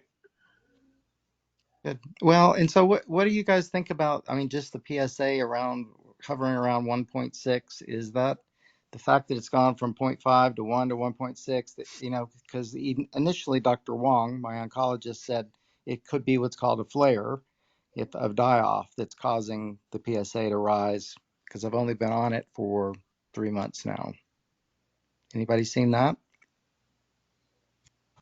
Well, yeah, but we don't usually see a flare from, we haven't really seen a flare from going on ADT. Usually we'll see a flare from something like radiation treatment or Pluvicto. But that's a little bit. Anybody else want to comment on flare from going on ADT treatment? Well, That's I theoretically possible. had a flare from abiraterone. Okay. 2 months it was going up, and then before it started going down. So I Okay. stand correct. Yep. So there you Yeah, go. that's what I was looking for, is to see. I mean, because that's what we've concluded is I'm going to see him again in a couple of weeks, and of course do another test and just see. But I wanted to hear from this group. I know this is a journey and things go up and down. Just looking to see what you guys have experienced. John, were you on another hormonal therapy before Nubeqa? No, this is my first thing. Okay. I am taking fenbendazole, some other cytotoxins, so it could be that as well. I don't know that drug. What is that? Well, it's a controversial drug, John, and maybe Dr. Jeff or Dr. Jack want to address it, but it's a very controversial drug. Probably, and I don't mean to offend you, Dr. John Ayo, That's but okay. I mean it would be considered an alternative treatment. Yep. It's not even a complementary treatment. It's an alternative treatment, and I think it's a veterinary drug, is it not, Dr. It's John Ayo? it's used in that world as well, antiparasitic. Did you say Well, it's similar to mebendazole, John? fenbendazole. Fenbendazole. Now I know it. Now I know what we're talking about. Okay. So similar to ivermectin. Yeah. Okay, yeah. So we give ivermectin to people, not in the COVID world, but gave it to a lot of people who had scabies. Yeah. You know, I guess what we don't know and would need to be dug into is the interaction between fenbendazole and LHRH and androgen receptor blockers. Yeah, and I don't want to take us too far off track on that because I know that's not the theme here. One day, hopefully, I can report on it. And I know what the stuff that I've researched on it and the studies. It's pretty interesting, but I just mention it because it's not just blocking androgen pathways. I'm also doing cytotoxic, and that's one of several things that I do in the natural health realm. I got a pretty long protocol, but I was just curious about the taking Nubeqa for a couple of months, and I think, as Len, as you said, that it can go up before it goes down for a couple of months. I didn't know how. That's what I was wondering, how common that was. Yeah, I can give it a little more time. Okay. Thank you. Keith, when I was taking inventory at the beginning of the meeting, I wasn't able to hear you. But did you have anything you wanted to bring up tonight, Keith Hilton? Keith? I think he may have frozen. No. Oh, here he comes. No, I'm just listening tonight. I'm doing Okay. quite well. My All right. PSA has gone down to 0.876 or something, and I don't even go back to see my doctor until June. So I'm doing great. Okay, we had a number of people came in a little bit late, and before I close the group, I just want to make sure there's nothing urgent. Joel, Jeff, Jim Barnes, Graham, Jerry, Eric, and another person on the phone. Any of you guys have anything that can't wait till next week? This is Joel, nothing for me. Okay. Sylvester, were you looking for the 8 o'clock group? No, thank you. I'm just listening. Thank Okay, you. very good. Anything else from you, Rick? Announcements of any sort? Not really. The only thing just might be of interest to some of you guys, and watch out because it's coming down the pike very quickly, and that's why Alexa called me. We're trying to put a webinar together for next Monday night, the 29th, with Peter Carroll, Larry Klotz, and possibly Pinto from the NIH to address whether pretreatment active surveillance is safe, pursuant to the Collins, the Francis Collins article in the Washington Post. And I do realize that it isn't a subject that really pertains to you fellows, but it might be an interesting discussion. And one of the things I would like them to talk about is the whole issue of whether this disease can be cured if you've got a 4 in your number, because Dr. Collins talks, I think he raises it twice or 3 times in his perspective article, that he's expecting to, he sees the possibility of cure. And we do not talk about cure if you have a 4 in your number.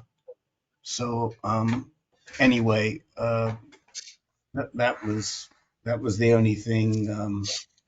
Did your speakers hesitate at all before agreeing to come forward about this topic? I'm wondering if you got any reluctance. Well, Peter Carroll was immediately right there.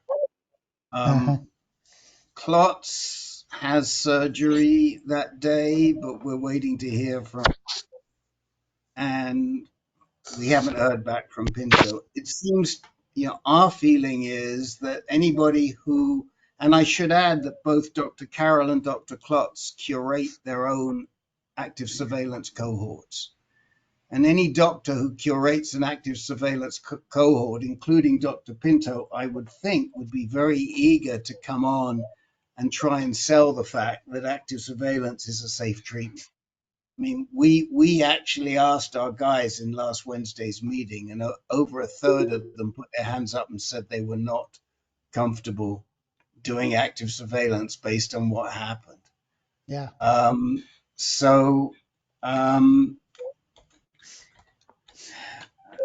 Peter, as usual, Peter Carroll is leading the way because that's the type of doc he is, and I think he really wants to keep pushing the active surveillance, and he wants to get the message out that maybe what happened with Collins was a total anomaly. I don't know. I don't know. Very interesting. It All is. right, gentlemen. Thank you for coming very much. Next meeting will be next Monday, right? No, a week from Monday. Oh, it's the end of the month. A week from Monday. Yes, that's how we have the extra space. Yeah. And John, you did an outstanding job getting through the new guys and all the other people tonight. So thank you. Just good job, John. See, look! People are giving you claps. Lots of claps in the chat window. I'm going to add a clap. There you go. It's a sitting ovation. Thanks, John. Yeah, thank you, John. You guys have no idea how stressful it is in the back room of AnCan here. We don't see it. Good night, everyone. Oh boy! Right. Thanks, John. Good night, everyone. I just want to say there is actually quite a lot that goes on behind the scenes that you guys don't see sure is. in Sure every it is. meeting. I'm sure it is. Good night, everybody. Good night.